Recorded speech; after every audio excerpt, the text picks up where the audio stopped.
शासकीय कंत्राटदारांनी पुन्हा एकदा आंदोलनाचा इशारा दिलाय। 7 एप्रिलपासून राज्यभर बेमुदत काम बंद आंदोलन करणार असल्याचं त्यांनी जाहीर केलंय। महाराष्ट्रातील शासकीय कंत्राटदारांनी प्रलंबित देयके आणि आर्थिक संकटांचा निषेध करत 7 एप्रिलपासून राज्यभर बेमुदत काम बंद आंदोलन पुकारलंय।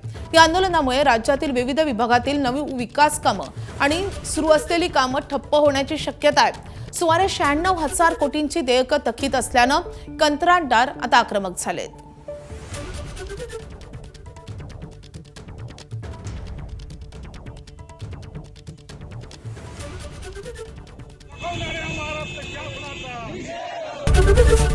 एबीपी माझा, उघडा डोळे बघा नीट।